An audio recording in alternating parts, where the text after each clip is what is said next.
What begins as an innocent discovery in a dusty attic spirals into a horrifying descent into madness. The puppet in the attic tells the story of Claire, a woman who unearths a childhood relic only to awaken something ancient, watching, and patient. With each chapter, the puppets grow closer, the whispers louder, and the strings tighter. Will she find the truth buried in the past, or become part of the tale she once abandoned? It began on a night without wind. The trees outside the old Langley house stood perfectly still, their leafless branches like clawed hands pressed against the glass.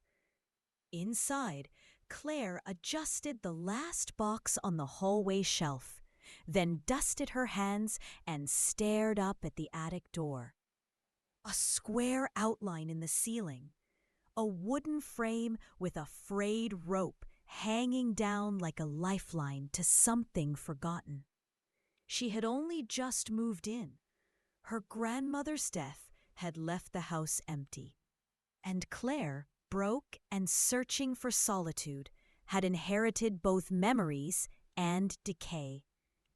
The scent of mothballs and thyme lingered in every room. She hadn't yet gone into the attic. Something about it made her stomach tighten, but she couldn't explain why. That night, as she brushed her teeth, she heard it for the first time. Creak came from above, directly overhead. A slow, deliberate sound, as though someone had placed weight on a wooden board, and then shifted their stance. Claire froze, toothbrush still in her mouth. Then silence. She spit into the sink, turned off the tap, and stood listening. Only the faint hum of the bathroom light buzzed in the background. She laughed at herself quietly. Old houses make noises. She'd read that 1,000 times online. Still, she locked the bedroom door that night. It didn't help.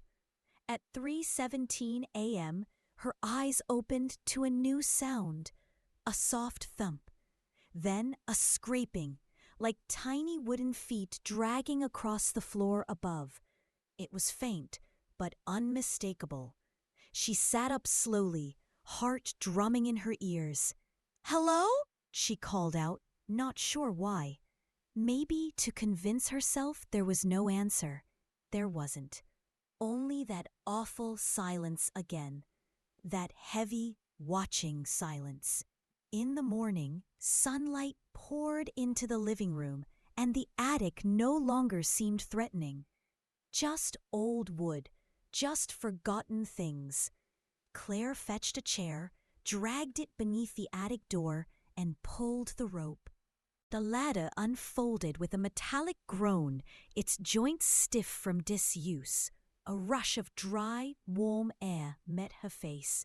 It smelled of dust, cedar, and something faintly sweet, like rot. She climbed up. The attic was cramped, filled with boxes, broken furniture, and cobwebs that hung like curtains. A flashlight beam flicked left to right. Mice scurried into corners. A cracked porcelain doll stared up from inside an open trunk. Then she saw it. Sitting against the far wall was a wooden puppet. Its paint was chipped and faded, one eye half gouged out, but the carved smile remained intact, too wide, too knowing. Its limbs were splayed awkwardly, strings tangled around a nail in the beam above. Claire crouched, studying it.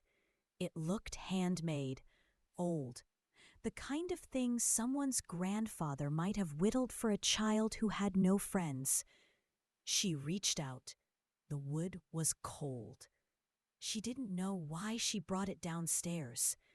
That evening, she placed the puppet on a shelf near the fireplace.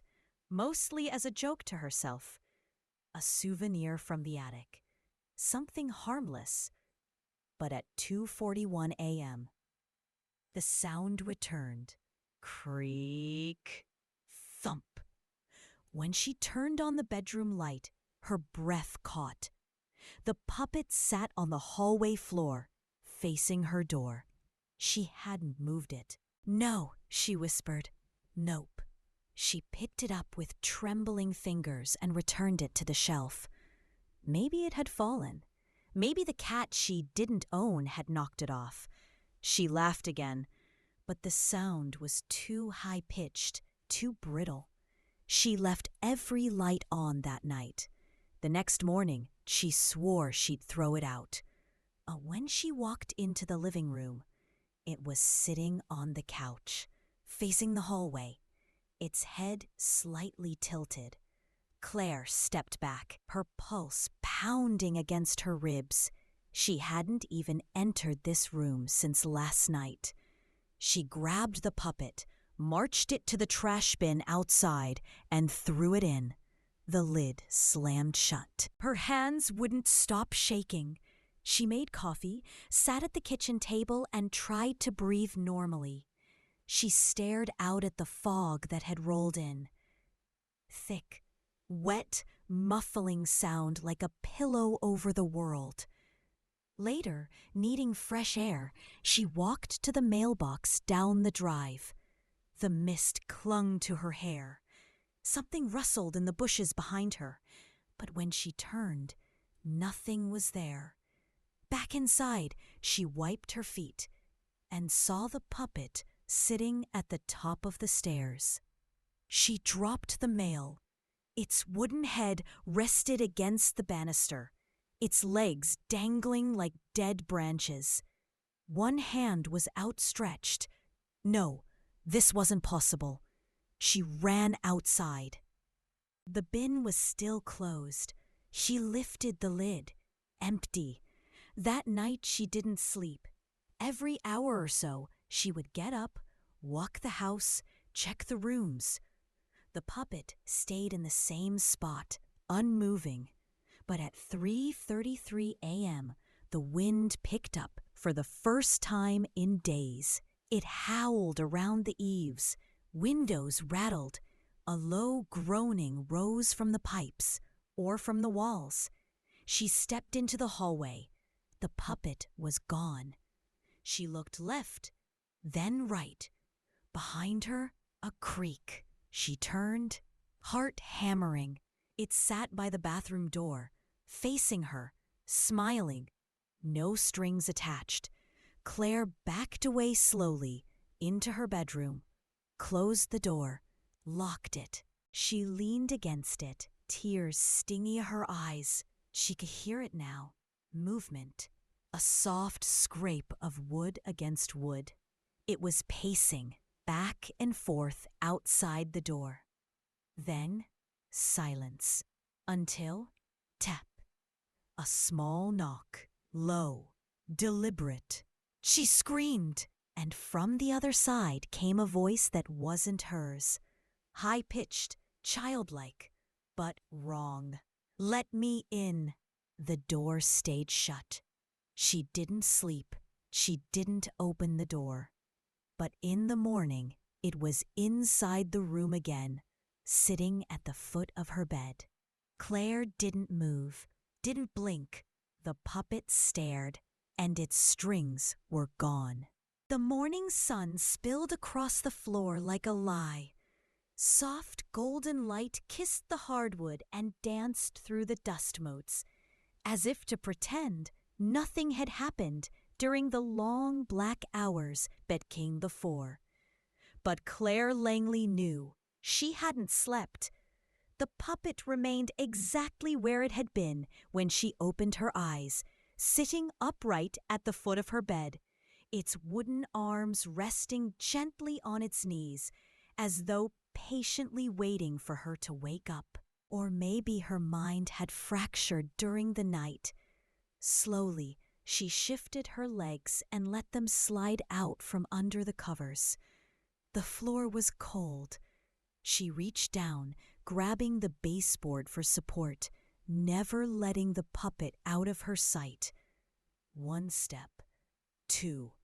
She circled around the bed, reached out with trembling hands, and picked it up. The wood was warm, too warm. Her fingers recoiled, but she forced herself to grip it. Its limbs dangled limply, the carved joints swinging like pendulums. She carried it to the hallway, heart pounding against her ribs like fists on a coffin lid. The trash bin hadn't worked. She couldn't throw it away. Point. It would only come back, so this time she burned it.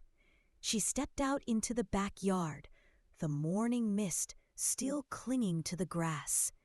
In the fire pit near the old shed, she gathered twigs and dry leaves. She struck a match, lit the bundle, and fed it the puppet. It didn't resist. It didn't move. It just lay there as the flames climbed its body, blackening its painted smile, curling its tiny fingers. A small pop echoed from within the wood, like air escaping a throat. The stench of burning varnish filled the air. She didn't look away until it was ash. Only then did she breathe. The rest of the day passed in a blur. She vacuumed the entire house, bleached every surface, washed the sheets 3 times. She told herself she had won, that whatever haunted the puppet was gone with the smoke. By midnight, she had almost convinced herself. The house was silent, too silent. She lay in bed, surrounded by light. The hallway lamp, the kitchen ceiling fixture, even the bathroom bulb cast a glow through the crack under the door. Claire's eyes flickered shut. Sleep came in fragments, a child's laugh. Far away, echoing like it came from inside a pipe. Wood tapping against tile. The smell of smoke. She opened her eyes. The light was flickering, buzzing, then dying. One by one, the rooms went dark. She could hear the power humming, then choking, then silence. Her digital clock blinked twice, then went black. She sat up slowly, her breath catching. The creak came again, above the attic. Her phone screen lit up.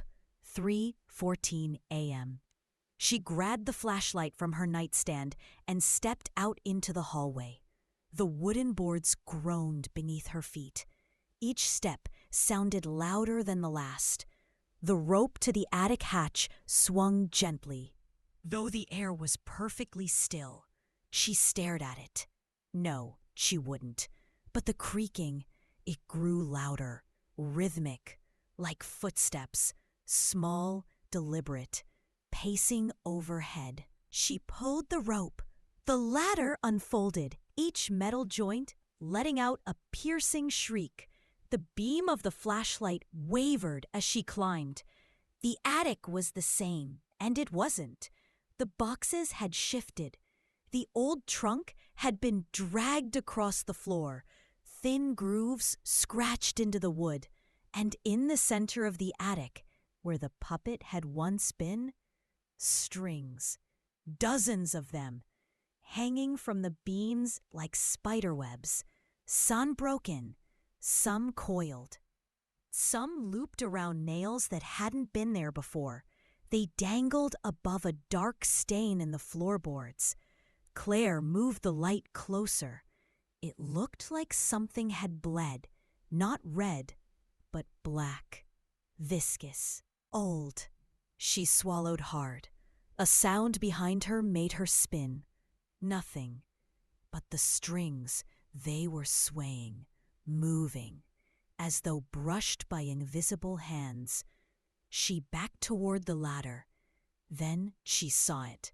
A figure crouched in the far corner. Small, motionless. Her breath stopped. She raised the flashlight. It was a puppet, but not the same one. This one had different eyes, wider, painted blue. Its mouth was open, carved into a round O. No strings. It sat slumped against the insulation, its head cocked. Claire took a step closer, flashlight trembling in her grip. Then the puppet twitched. A sharp jerk of the leg, a roll of the shoulder. Boink. Her scream lodged in her throat. She turned and bolted. Down the ladder, onto the hallway floor. She didn't stop to look back. She slammed the attic hatch closed, pulled the chair away, ran to the kitchen, and locked every door. She didn't sleep. She just sat at the table, staring at the ceiling, listening. The footsteps never stopped. Back and forth, back and forth. She counted them. 1, 2, 3, and then knocking. Soft, gentle, from inside the walls. She pressed her ear to the plaster. A voice. "Where's my face?" Claire fell to the floor, shaking. The lights flickered back on. But something had changed. She could feel it. The puppet she burned hadn't been the only one. It wasn't just one toy. There were more. And now they were awake. The next morning arrived quietly, as if the house itself was pretending to rest. But Claire knew it hadn't slept, and neither had she. Her skin felt tight, her thoughts fuzzy, like someone had filled her head with cobwebs. She sat by the window, watching the fog creep low across the lawn, thick and slow like something breathing. The attic hatch remained shut, the rope swinging ever so slightly, though no wind passed through the house, not even a draft. Claire clutched her coffee mug with both hands. It had gone cold hours ago. She needed help. Someone to tell her she wasn't losing her mind. Someone to see what she saw. She reached for her phone and scrolled to a name she hadn't touched in a while. Nina Park. Her best friend from college. An artist who never believed in ghosts, only energies, vibes. The kind of person who kept sage in her purse and crystals on her dashboard. Claire hesitated, thumb hovering, then tapped. The phone rang 4 times before a sleepy voice answered. "Claire? Oh my God, hey, are you okay?" Claire took the breath. "I need you to come here. Today, please." There was silence on the line. Then a shift in tone. "What happened?" "I found something in the attic. Something's wrong in this house." Nina didn't ask more. She just said, "I'll be there by 3. Claire hung up and stared at the phone. She hadn't said enough. She hadn't said anything, really. But it didn't matter. She needed another pair of eyes. She needed witness. Hours passed like molasses. She tried staying busy, cleaning, cooking, organizing books by color. Anything to keep her out of the attic and away from the thoughts clawing at her mind. At 2:42 p.m., the doorbell rang. Claire flinched. She hadn't heard a car pull up. When she opened the front door, Nina stood there, a duffel bag slung over one shoulder, sunglasses perched on her head, and a confused look on her face. "This place is giving me instant chills," she said.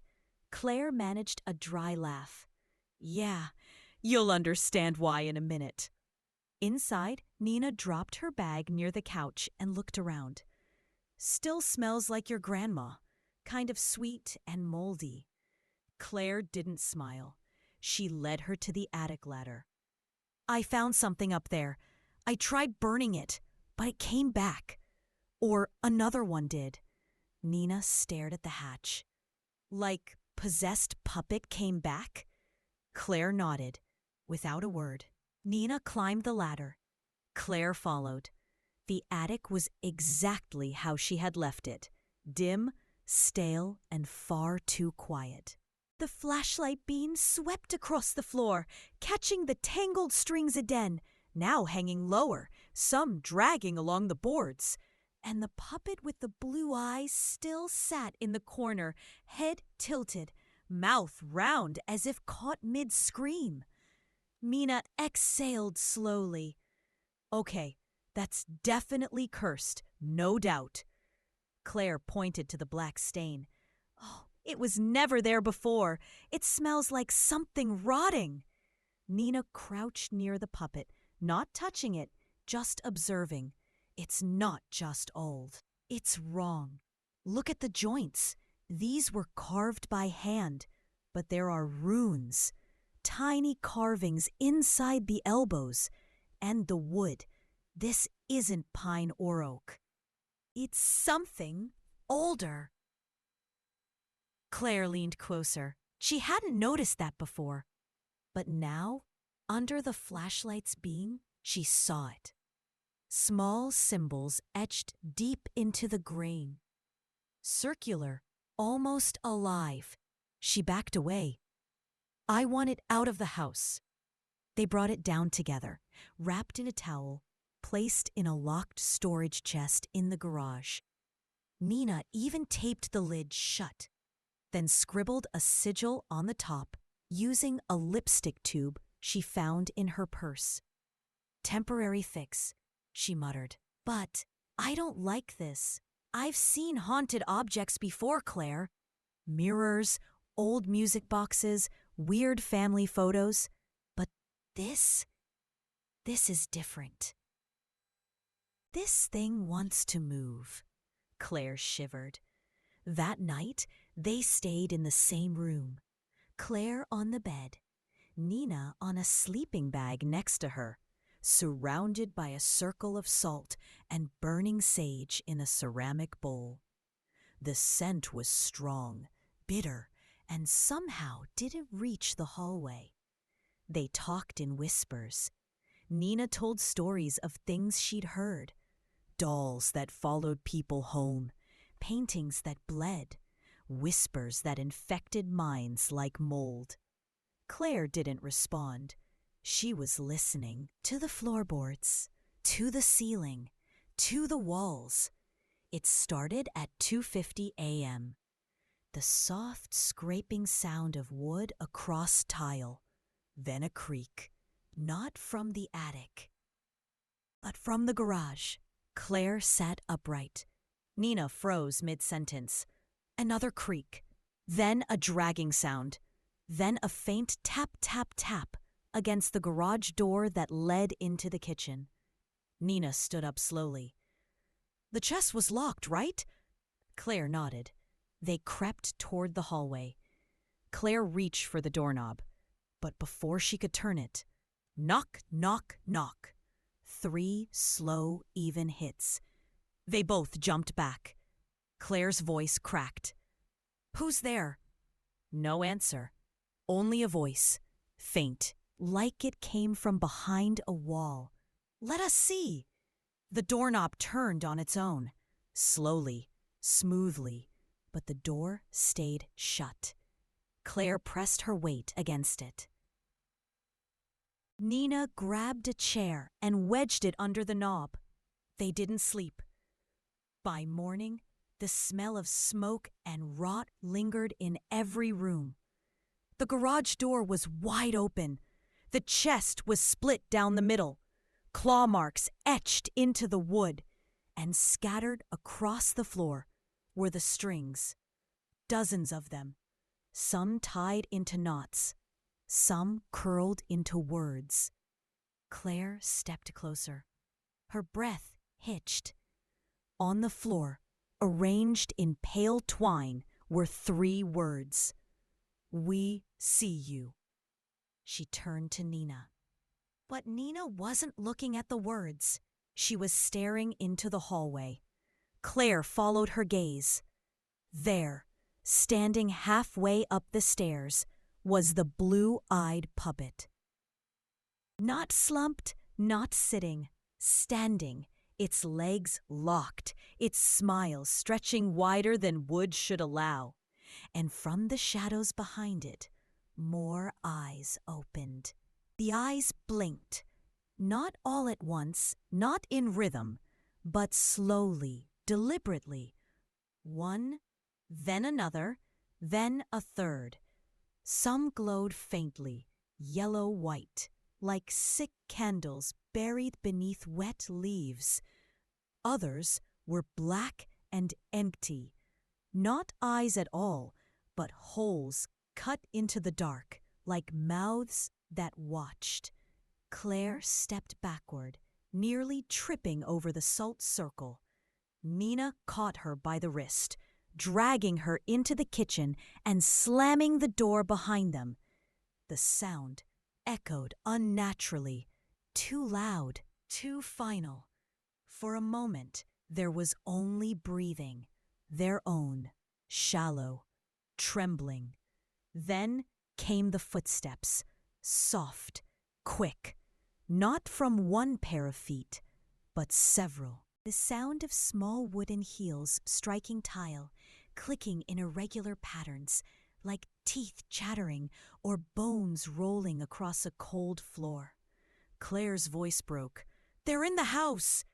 Nina's eyes were wide, wild. "I saw 3, maybe 4, but there's more. I know it." They moved to the living room. Every lamp was on. Every bulb glared against the glass of framed photos and dusty cabinets. But the light didn't make the room feel safe, only exposed. Something shifted in the hallway. A shadow passed across the floor, but nothing followed. The light above the stairwell flickered once, twice, then died. Claire gripped the fireplace poker from the hearth, her knuckles white. "I don't understand. How are they moving? They're wood. They're not alive." Nina stared at the dark hallway, her voice low. "They're not alive, but something inside them is." A sudden clang rang from the second floor, a sound of glass shattering. They ran, up the stairs, past the broken bulb, past the puppet that had stood there just moments ago. It was gone now. Claire's bedroom door was ajar. A slow creak let it drift open wider as they approached. The light inside flickered weakly. Her mirror was shattered. Pieces lay scattered across the carpet, reflecting fractured angles of the room and of something else. Claire crouched, picked up a shard. In its reflection, the edge of the bed, and under it, a hand, small, wooden, fingers curled, twitching slightly. She didn't scream. She grabbed Nina by the arm and pulled her back into the hall. "We're leaving, now." They rushed to the front door. Claire unlocked it, yanked the knob, and nothing. The door wouldn't open. She twisted harder. The deadbolt slid. The chain fell. The knob turned freely, but the door stayed shut, like it was nailed in place. Claire pounded her fists against it. "Let us out!" From behind them, a giggle, high-pitched, joyless. Claire turned. On the stair rail, halfway down, the blue-eyed puppet sat sideways, swinging its legs. It clapped its tiny hands together. Clack, clack, clack. Then it tilted its head, not to Claire, but toward the front door. A single word spilled from its wooden mouth, dry and splintered. "Stay." Claire screamed. Nina ran for the window, grabbed the lamp from the side table, and hurled it through the glass. The crash was deafening. Cold air surged in, along with the fog. But outside, something moved. In the mist, figures, not people, silhouettes, short, unmoving, watching. Puppets, dozens of them, all standing in the front yard. Some missing limbs, some headless, all upright, all facing the house. Claire backed away from the window. "We're trapped!" Nina stared outside, her voice hollow. "It's not just the attic. It's the house, the ground, everything." They moved to the basement door. Claire hesitated, hand on the knob. It felt colder than ice. "We don't have a choice," Nina said. "Upstairs is full, the front yard is surrounded. The attic is theirs." The basement groaned as the door opened. A heavy dampness poured out. The air smelled like mold and wood rot and something metallic. They descended slowly, flashlight beams shaking. The stairs creaked with every step. Behind them, the door didn't close. It slammed. Claire flinched, spun, but no one was there. Below, the basement stretched wider than she remembered. Shelves lined with tools, old trunks, and half-rotted holiday decorations. Then, a sound, a rhythmic tap, tap, tap, from the far wall. They followed it. Near the boiler, behind a curtain of rusted chains and old coats, they found a door. Not just a door, a hatch, set into the wall, almost hidden behind the pipes. The tapping stopped. Claire knelt, pulled the hatch open. Inside was a crawl space, low and narrow. Nina turned away. No, no way. But Claire was already crawling in. She had to know. She had to see what was behind all this. The crawl space led to another room, one that should not exist. Stone walls, dirt floor, a crude altar made of bricks and wood. Strings, hundreds of them, hanging from the ceiling like vines in a jungle. Some still wet with sap, some frayed. And in the center, a puppet, life-sized, not small and wooden like the others. This one was over 4 feet tall, draped in rotting velvet, its face carved into a twisted grin, eyes black holes filled with shadow. Claire stared at it. It didn't move, but the strings around it began to twitch, tug, pull. From above, a creak, then a voice, not a whisper, not a child's giggle, a deep, guttural groan. "We were made to move." Claire scrambled backward. Nina reached in and pulled her out. The puppet behind them laughed, a rattling, dry sound like wind through hollow bones. They fled the basement, back into the house, only to find every door open, every light off, and on every surface, walls, mirrors, fridge doors, windows. 3 words written in black string, "Closer than before." Claire didn't speak for a long time.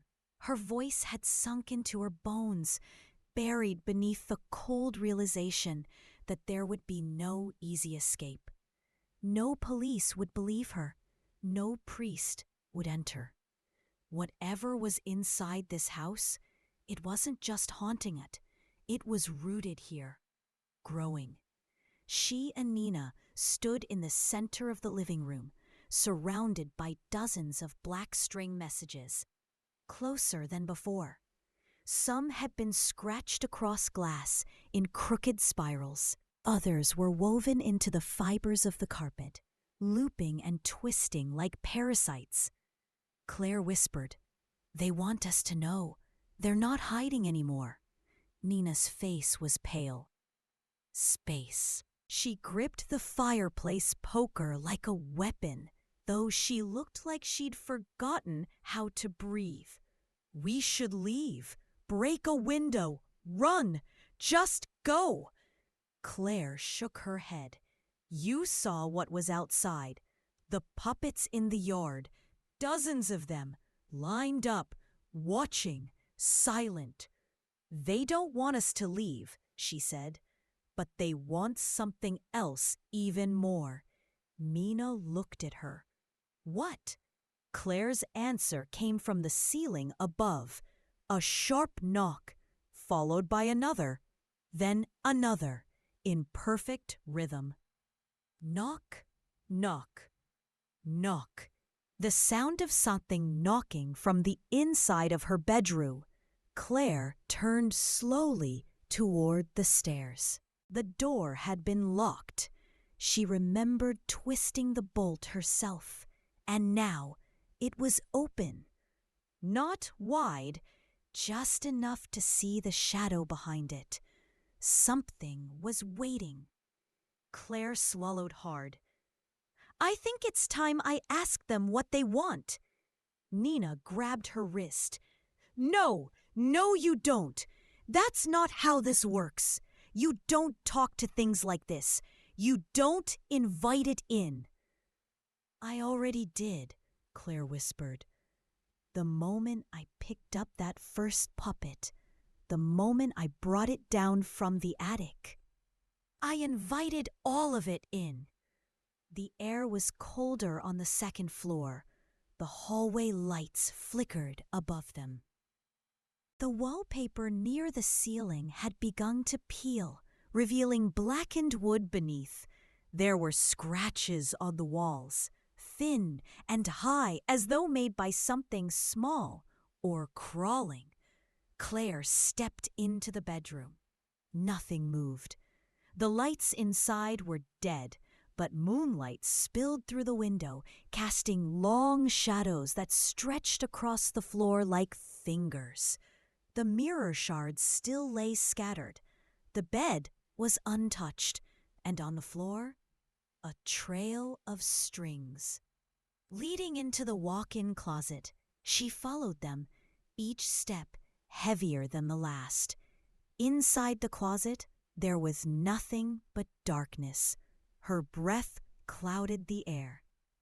She reached for the chain hanging above her and pulled. The bare bulb sputtered, then lit. And she saw it.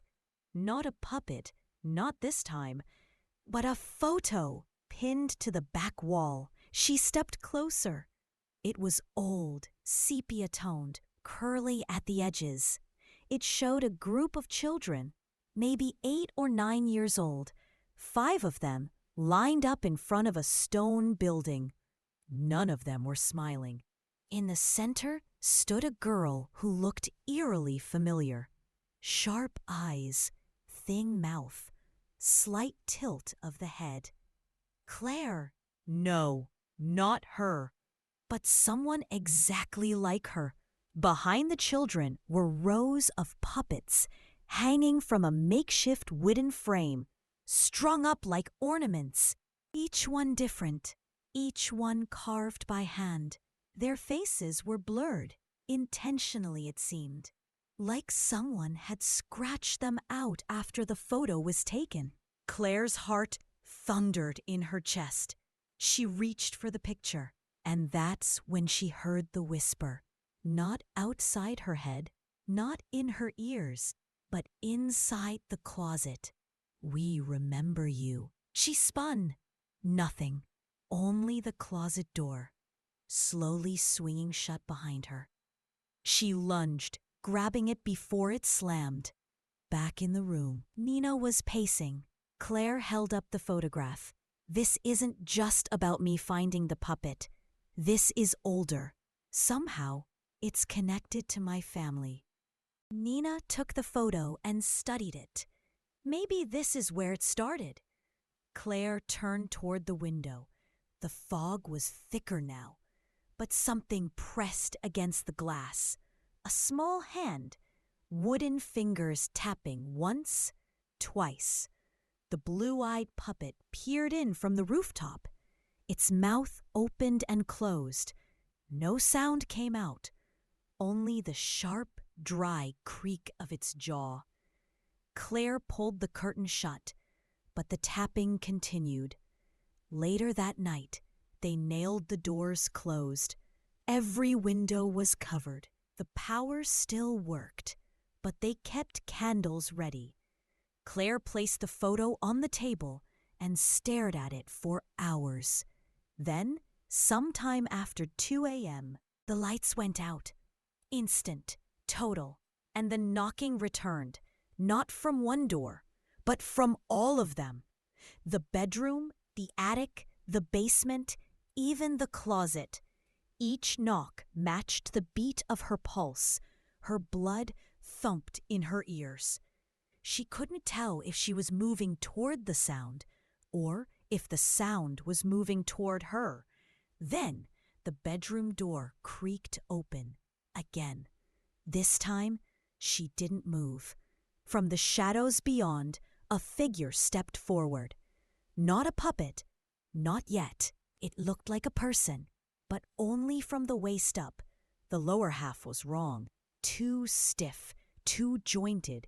Its mouth opened, and strings spilled out, dozens of them, crawling like worms.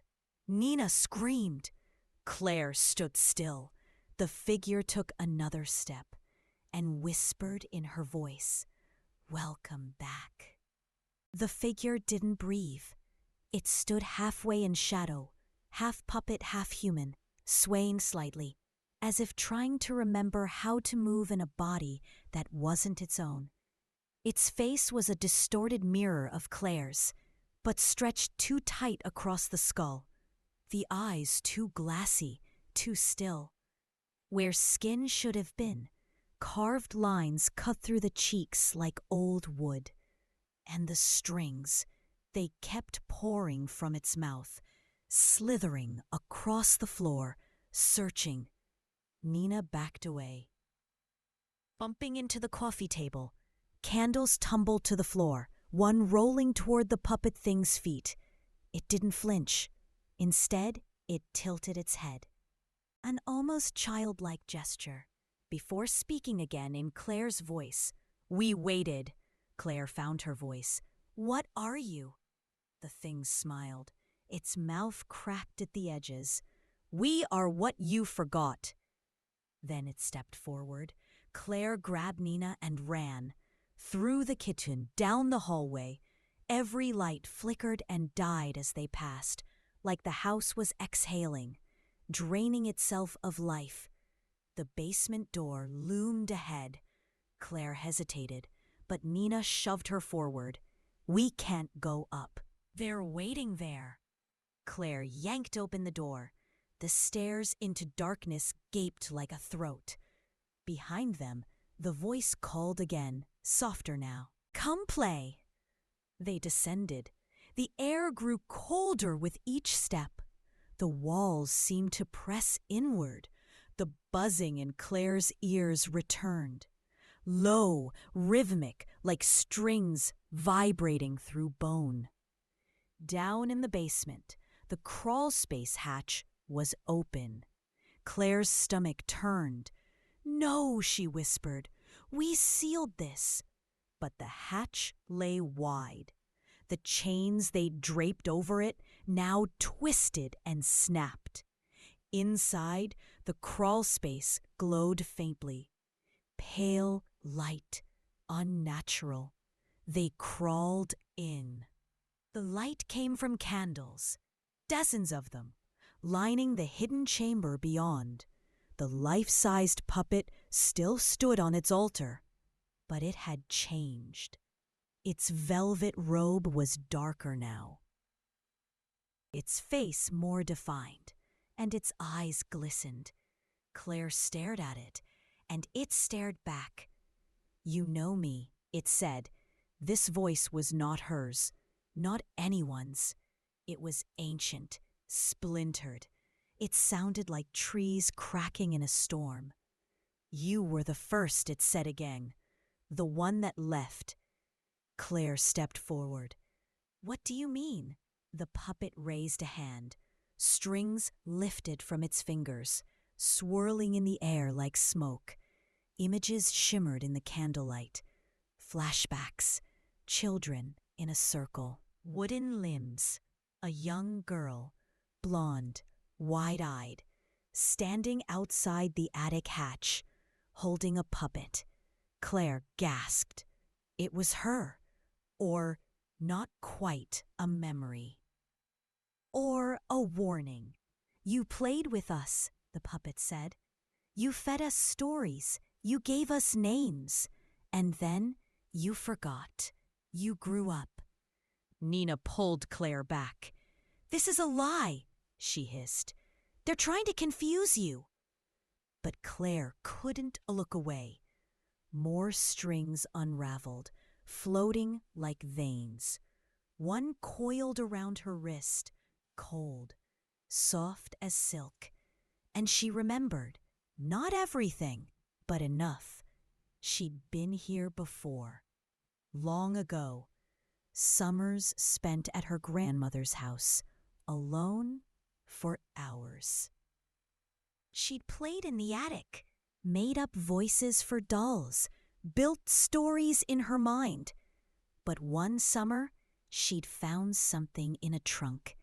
Not a doll, a puppet, hand-carved. She named it Eli, and it had spoken to her. Only once. Then she had locked it away, afraid of what it might become. I created you, she whispered. The puppet bowed its head. You gave us purpose, but then you left us to rot in the dark. The candles blew out in unison. Total blackness swallowed them. Nina screamed. Something moved, fast, dragging along the walls. Strings brushed Claire's face. Whispers filled the chamber, overlapping, high and thin. Tell the story. Let us in. We remember. Claire lit the flashlight on her phone. The puppet was gone. So was Nina. The crawl space was quiet now. Only the sound of her own breathing and something dripping. She turned in a slow circle, beam trembling. Then a voice behind the wall. Nina is ours. Claire pressed her ear to the cold stone. A sharp knock echoed from the other side, and another. Then came the scratching. Fingernails or claws dragging down the bricks. Nina, Claire shouted. Where are you? A small voice answered, muffled and shaking. I'm here, Claire. Please, they're inside the walls. Pounded the stone. Her hands ached. She turned, ran for the hatch, stumbled through the crawl space and into the basement. She stopped cold. Every wall now pulsed. Beneath the concrete, she could hear them, moving, hundreds of them, tiny bodies crawling behind the drywall, puppets, no longer hiding. Her phone buzzed. Claire looked down. A notification. Camera detected motion. It was from the baby monitor she had left upstairs, an old one, plugged into the attic for some reason she couldn't now remember. She tapped it. The screen opened. And she saw it, Nina, standing in the attic, but her body wasn't right. Her limbs stiff, her neck too still. And from her mouth, strings, dangling, moving. Claire dropped the phone. The feed cut to black. The walls behind her whispered. They didn't sound angry anymore. They sounded hungry. The house had grown teeth, Claire could feel them in the walls, biting down with every groan of the floorboards, every whisper that curled through the vents. The darkness was no longer empty. It was watching, listening, waiting for her to make a wrong move. She didn't know how long she stood frozen in the basement. The phone screen had gone black. Her breathing felt foreign, like it belonged to someone else, sharp and shallow, echoing in a space that seemed to grow smaller with each passing second. Nina was still alive. Maybe not all of her, but enough. That thought alone forced Claire's legs to move again. She climbed the basement stairs, each one groaning under her weight. Her hand gripped the railing so tight it burned. The house didn't stop her. It could have. It wanted her to choose. The kitchen was empty now. No puppets, no strings, but the air was thicker, heavier. Every breath scraped her throat like sawdust. The front door remained closed. Yet something new had been left just beneath it. A single shoe, Nina's, still warm. Claire didn't scream. She just turned and walked up the stairs, step by step, toward the hallway that led to her bedroom.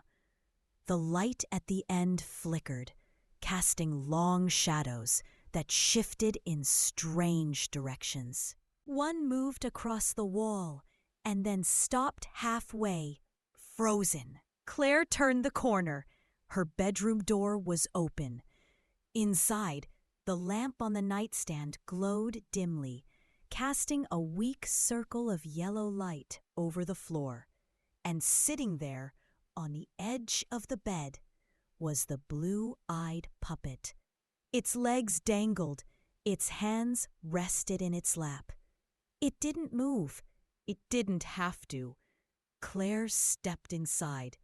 The air changed. A pressure wrapped around her chest, thick as rope. She could feel every heartbeat behind her eyes. The puppet tilted its head. Then it raised its hand slowly and pointed toward the closet.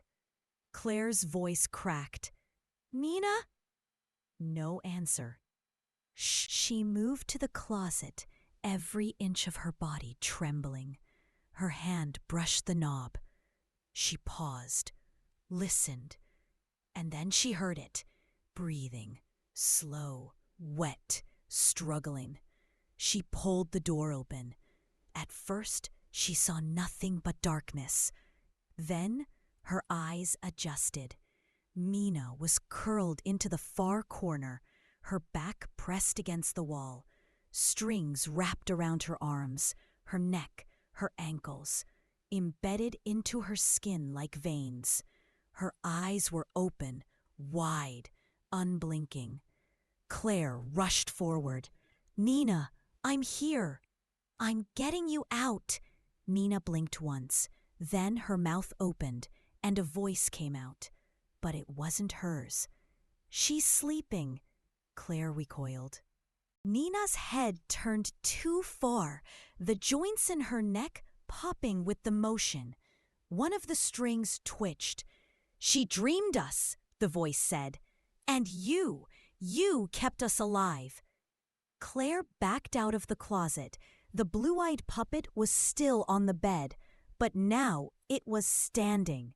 Its body shivered with each step as it moved toward her, limbs twitching like they were being operated by invisible hands. Claire grabbed the nearest thing she could, a lamp, and threw it. The bulb shattered. Sparks hissed. The puppet didn't stop. It lunged. Claire fell back into the hallway, crashing into the wall. She scrambled to her feet and ran, back down the stairs. But as she reached the bottom, she skidded to a stop. The living room was filled, dozens of puppets, some standing on chairs, some perched on shelves. some hanging from the ceiling like marionettes waiting for their cue. All staring. Claire turned, and behind her, on the steps, stood Nina. But she was wrong. Her limbs were too straight. Her mouth was still moving, silently mimicking something. Strings ran from her back, disappearing into the shadows above. Claire backed toward the kitchen. The lights began to blink. On, off, on. Each flicker closer to dark. Something crawled across the floor near her feet. She turned and ran through the kitchen door and into the garage. The old storage chest was there, split open, empty, but carved into the inside of the lid, new words. You opened the play. A hum began behind her, low, musical. Claire turned, the garage lights flickered, then pulsed in rhythm with the sound. From the far wall, a wooden panel shifted. It slid open like a secret door. Behind it, another staircase, narrow, descending. The puppets hadn't followed, yet. Claire stepped inside. The stairs creaked, coated in dust and cobwebs. The hum grew louder, almost like a music box spinning in reverse. At the bottom was a room, circular, lit by candles that burned with cold blue flames. In the center stood a stage. Tiny curtains hung in faded velvet. Strings crossed the ceiling like spider webs. Claire stepped closer. On the stage, a small set, a bedroom, a closet, a girl standing in the doorway, a puppet at the foot of the bed. It was her room, the entire scene recreated in miniature. She looked down, and there, center stage, stood a puppet version of herself. Wooden, fragile, arms raised as if about to scream. Claire stumbled back. The stage lights dimmed, and the puppet Claire turned its head. Its mouth opened. You're part of the story now. Then the strings dropped from above, dozens of them, and one looped gently around her wrist, tightened. Claire opened her mouth to scream, but no sound came out. The string around Claire's wrist pulsed. Not pulled, not yanked, but pulsed, like it had a heartbeat of its own. She stood frozen in front of the miniature stage, eyes locked on the puppet version of herself. Its carved wooden mouth hung open, as if it had screamed and never stopped. Then it moved, one tiny step forward. The string tightened. Claire stumbled back, tripping over a loose floorboard hidden beneath the dust. Her shoulder hit the cold stone wall with a dull thud. The hum in the room intensified, warping the air, bending her thoughts. Voices began to rise from the strings, not words. At first, just sounds, scratches, whimpers, breathing that didn't belong to her. Then the mimicking began. Claire! Claire, don't leave me! It's cold! Nina's voice, but not really Nina's. It was wrong, hollow, too smooth, as if someone had heard her once and was trying to copy the way she sounded using only memory and splinters. Claire shoved the string off her wrist. It clung for a moment, refusing to fall, then slithered to the floor like a dying vine. She turned toward the staircase. Gone. There was no door. Only stone wall now, smooth and unbroken. The puppets had sealed her in. She ran to the wall, slamming her fists against it. Let me out! The room echoed with laughter, high-pitched, tinny. dozens of voices all trying to laugh at once, failing in different ways. Claire backed toward the center of the room. The candles burned brighter now. The stage lights clicked on again.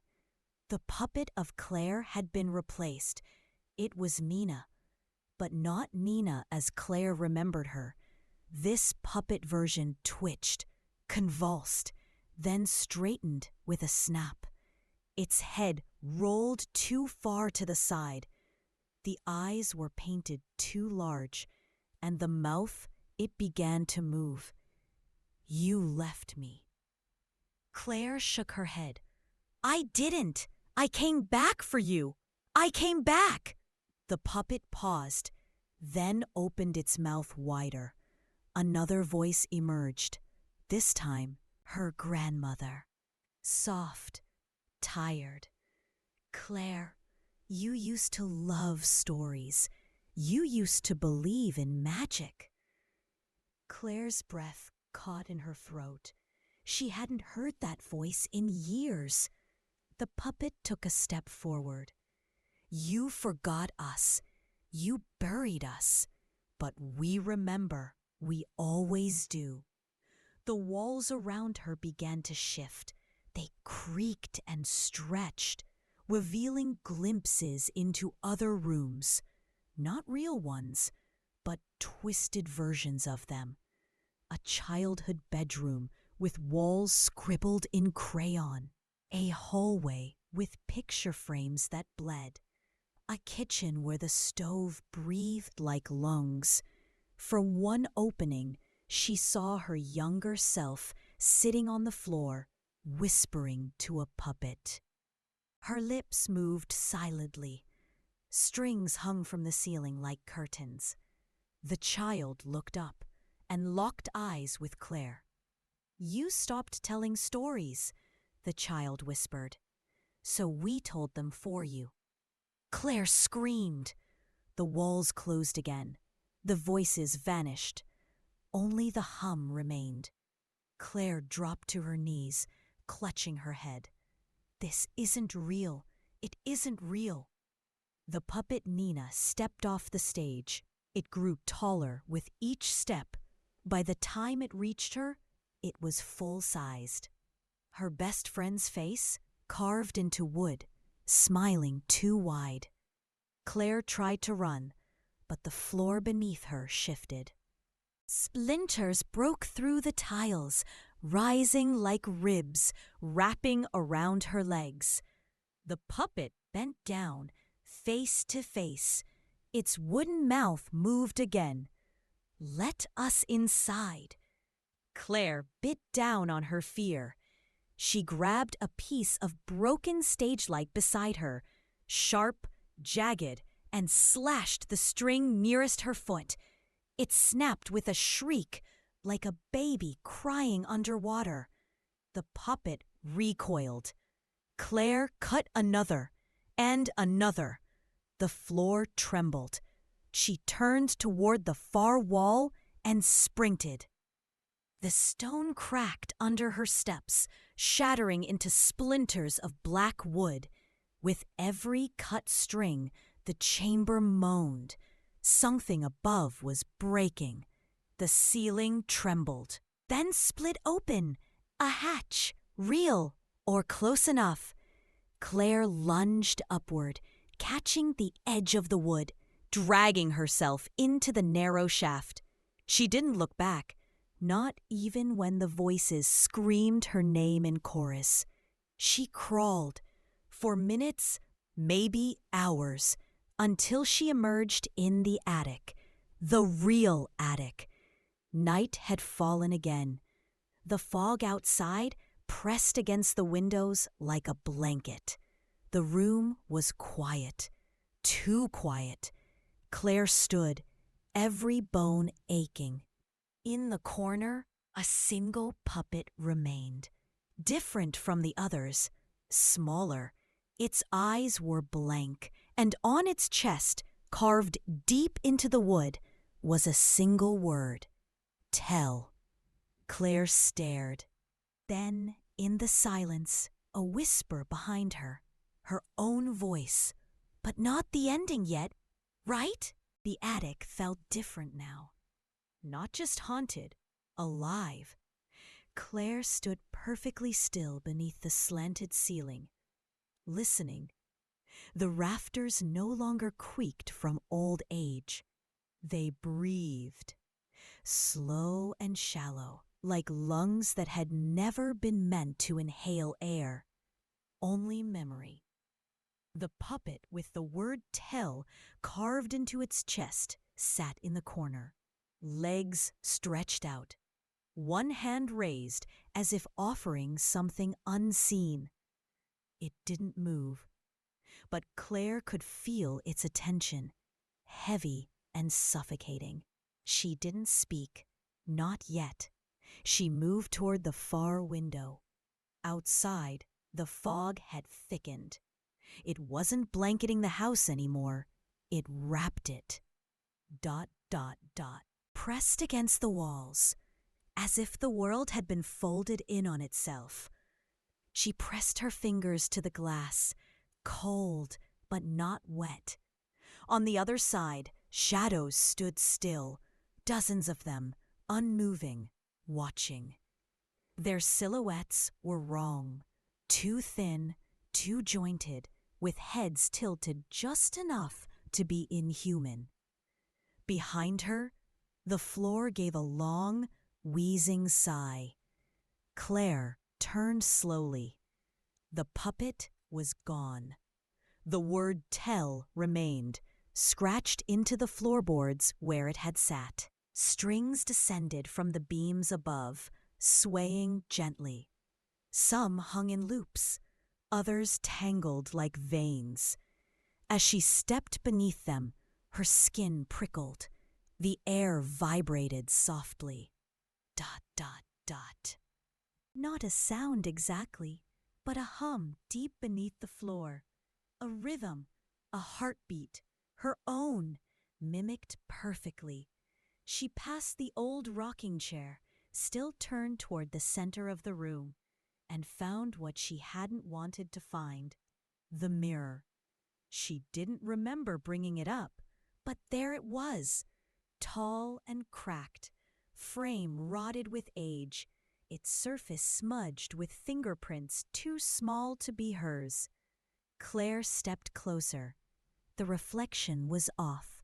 She stood still. But the girl in the mirror moved. Not just moved, smiled. A wide, unnatural grin. Claire whispered, "That's not me." The reflection tilted its head. Its mouth moved. But there was no sound, only a scraping, faint, behind her. She turned. Nothing. When she looked back at the mirror, the girl was gone. Only an empty attic. Then something blinked. In the mirror, not outside it. Dozens of eyes opened one by one behind the glass, floating in the void. Wide, unblinking, blue, brown, green. All wrong. They stared at her. Then a voice came, not from the mirror, not from the attic, but from inside her own head. "You used to believe." Claire's knees buckled. She dropped to the floor. Gripping her skull, "You used to tell stories," the voice said. "You opened the door. You left us unfinished." She screamed, "What do you want from me?" The mirror cracked. A jagged spiderweb split the center, and through the break, something crawled. Thin fingers, too many joints, strings wrapped around the wrists like veins. A puppet, birthing itself through reflection. Claire grabbed a piece of broken wood from the floor and hurled it. The mirror shattered. The thing inside shrieked. Not a scream. 1,000 voices screeching at once, all mismatched in tone and pitch. Because now she was close. Closer than ever. The whisper returned, this time right behind her ear. You're the last piece. She spun, swinging wildly. Nothing. Then the floor pulsed, boards shifted beneath her feet, and a hatch opened in the far corner, one that hadn't been there seconds ago. It led downward, into dark. Claire hesitated, then stepped inside. The space below was narrow, more like a throat than a hallway. She descended on hands and knees, the air tightening around her, growing warmer with every inch. Then it opened, a room beneath the attic. Impossible! A secret space with no ceiling, just black above. Strings stretched endlessly upward, like roots growing in reverse. And in the center, a stage again. But this time, she wasn't the only one watching. Rows of puppets sat in carved pews, their glass eyes fixed on her. Some broken, some grinning, all familiar. In the front row sat Nina, her body still, head turned, eyes wide, but her mouth moved, mimicking again. You are the story. Claire stepped forward. The stage lights flared. A spotlight caught her in the center. And slowly, the curtain rose. Nothing stood behind it. Just a chair, a wooden one, child-sized. And on it, the original puppet, Eli, the first, the one from her childhood. Its face was clean, uncracked, strings cut short. It looked at her and said, "Finish what you started." Claire dropped to her knees. The attic above pulsed again, breathing, waiting. She whispered, "I don't remember how." Eli blinked. "You do, deep down. The stories you buried, the ones that bled." The puppets in the pews leaned forward. The air went still. A final whisper slipped from every string above. One word: tell. Claire sat in the center of the stage, surrounded by watching eyes. Glass, painted, hollow. The air in the chamber was still, too still, as if the world beyond the walls had stopped breathing. Every puppet leaned slightly forward. Every string above trembled, ready to fall. The silence felt sentient. Eli sat on the wooden chair before her, the first puppet, the one she had forgotten. Its voice was small now, barely a whisper. "Finish the story." Claire shook her head. Her throat was dry. Her heart beat in her ears. "I don't know how it ends." The puppet didn't blink. Its joints creaked softly as it raised one arm and pointed to the audience of wooden bodies. "They're all waiting. You began this. You opened the attic. You pulled the first string." Claire closed her eyes, and when she did, she remembered. Not all of it, but enough. That summer, when she was 9, she had come to the house alone, weeks before her parents would join her. The attic had been a world of its own. Boxes, trunks, forgotten toys. She had found Eli in a chest beneath a moth-eaten blanket, one arm broken, paint faded. She had cleaned it, named it, given it a voice, and then she had given it a story. She had pretended it was alive, that it could listen, that it wanted more. Strings had appeared days later, hanging from the attic beams. She had thought it was magic, but children don't understand the cost of belief. She opened her eyes now, and the stage remained. Eli remained, but something behind the puppet had changed. A door. not wooden, not nailed shut, an open archway pulsing with a soft amber glow. Beyond it, whispers, not words yet, just sound, warmth, light, escape? She stood slowly, Eli's head turned, tracking her every motion. "If you leave now," the puppet said, "they will stay unfinished."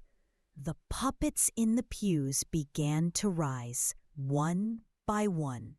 Nina stood too, still puppet-like, still wrong, but something in her eyes moved. Claire's chest tightened. "What happens if I finish it?" she asked. Eli's grin twitched. "You give it shape. You give it closure. You set it free." Claire took a breath and began. She didn't speak aloud. She thought it. She remembered the attic, the stories she had whispered into the dust, the adventures, the fear, the escape, the ending she never wrote down because bedtime always came too fast. As she told the story, the air around her changed. The strings above snapped, one by one, falling in long, slow spirals. The puppets froze, then began to collapse. Gently, some slumped in their pews. Others lay on their sides, not broken, not destroyed, released. Even Mina, her body softened, her mouth closed, her limbs unbound. She looked at Claire, truly looked, and mouthed one final word. "Thank you." Claire stepped forward.